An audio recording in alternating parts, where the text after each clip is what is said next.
Hey guys, welcome to Jonah's Corner. What we've tried to do with this series is basically create a visual. Yeah.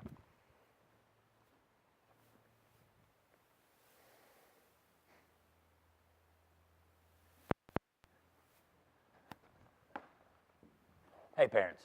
Now, I'm either talking to you on our Facebook page or through the CD that we gave you. Bible just fell.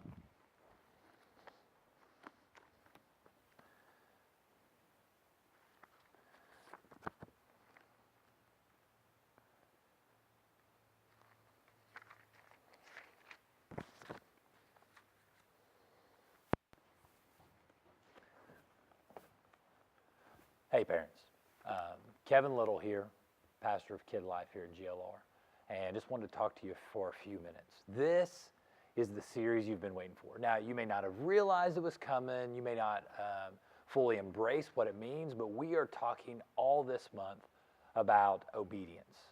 And we are actually going to have a session where we talk to your kids and tell them to obey you. Pretty cool, huh?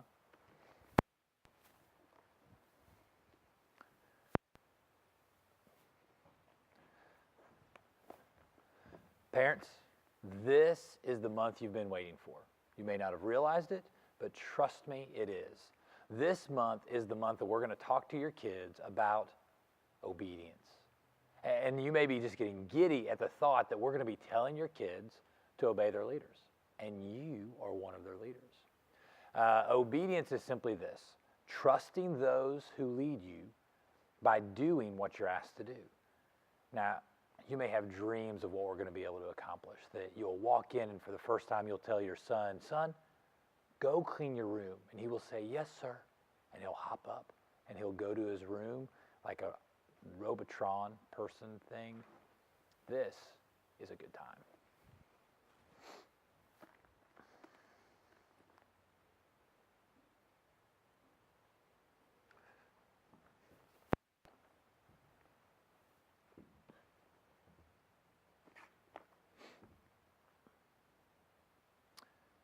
Hey parents, now I've probably talked to most of you one-on-one, but since I'm addressing you all as a group, let me just tell you that I love your kids. I love the time that I get to spend with them. My wife, Hope, and I, we love pastoring Kid Life. And to us, it's not just about leading your kids, it's also about resourcing you to be the chief spiritual influence in their lives. And you may not realize it, but this is the month that you've been waiting for. Because all throughout the month of February, we're going to be covering the topic of obedience.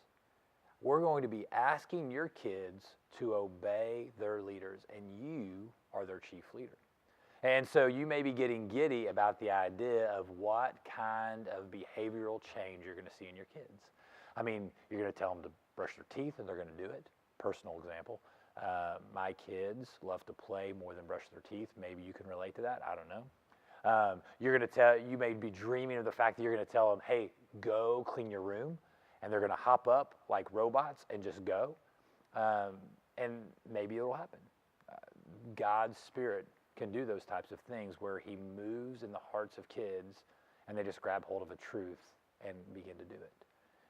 But I wanted to take a couple of minutes and just talk to you about what you can do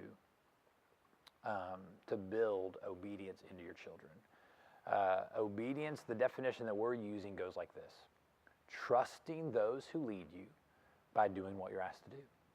I mean, pretty simple, right? That obedience is motivated by trust and demonstrated by doing what you're asked to do.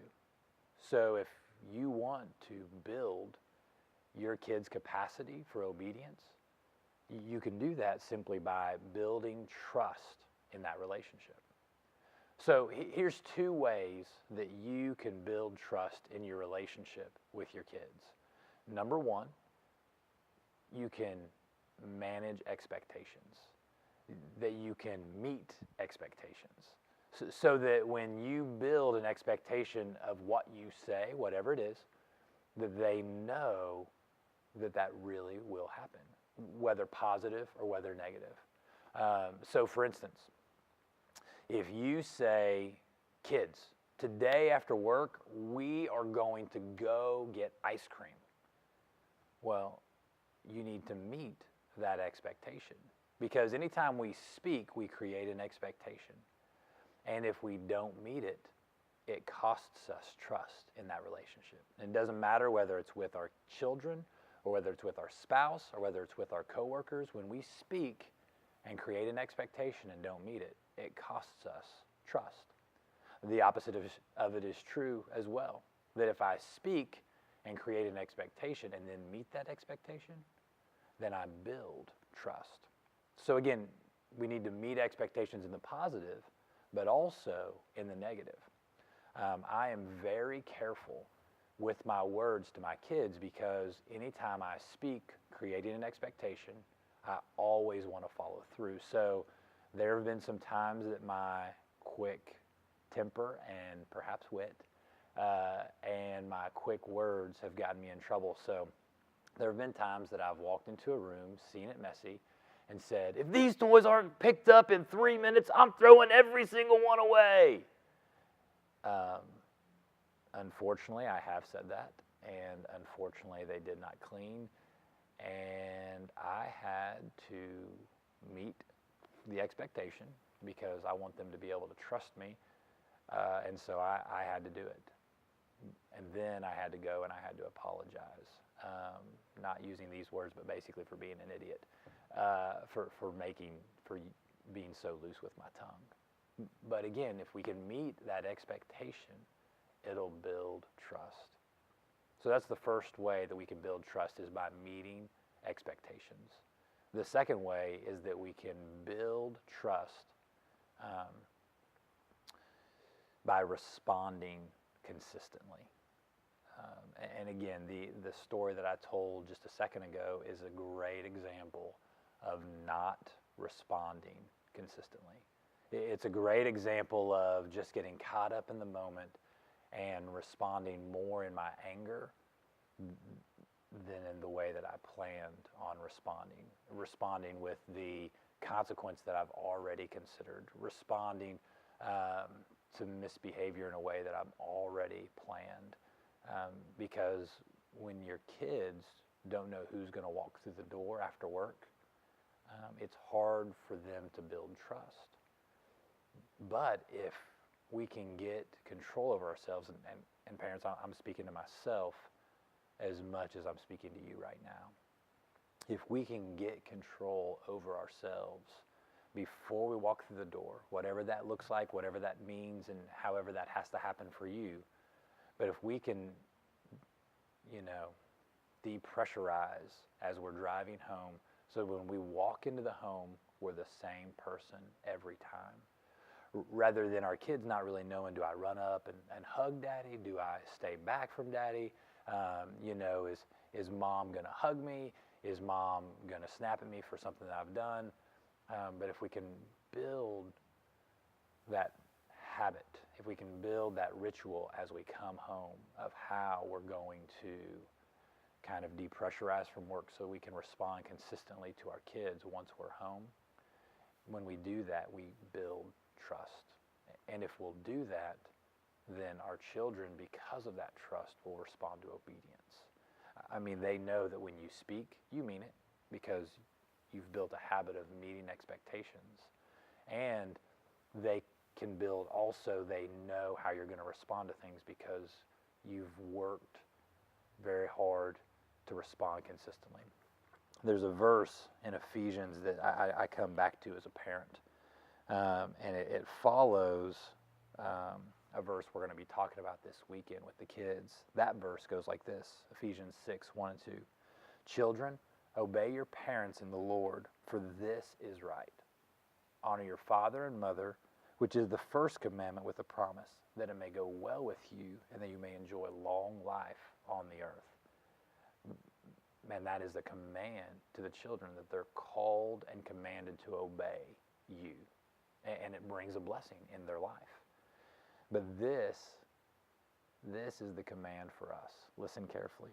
It says, fathers and mothers, do not exasperate your children. What exasperate means is bring them to the point of anger. Instead, bring them up in the training and instruction of the Lord. If we're going to do that, if we're going to keep our kids from exasperation, then we've got to do these two things. We've got to meet expectations. When we speak, they've got to be able to believe it.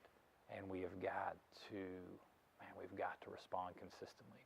Because you know from your life that when you have a coworker or a friend and you don't know what's going to set them off, and you don't know how they're going to respond to things because they respond so inconsistently, you know that that's a very frustrating situation. And your kids feel that same way about you. My kids feel that same way about me. And so that's my prayer for all of us, parents, this month, that as we at Kid Life, as we're teaching your kids to trust those who lead them by doing what they're asked to do, my prayer is that our homes become trust incubators and that we become experts at building trust with our kids by meeting expectations and by responding consistently. Because if you do that, I guarantee that your kids will obey you more. Promise. I promise. Money back guarantee. If it doesn't work, K.Little@New Life Church, you email me and let me know. But also I'd love to hear if you see some progress in your kids obeying you more as you begin to build trust in that relationship. Love your kids, man, love you guys. And if I can ever be a help to you, my email, klittle@newlifechurch.tv. And love you guys. God bless you. And hope to see you at the next FX.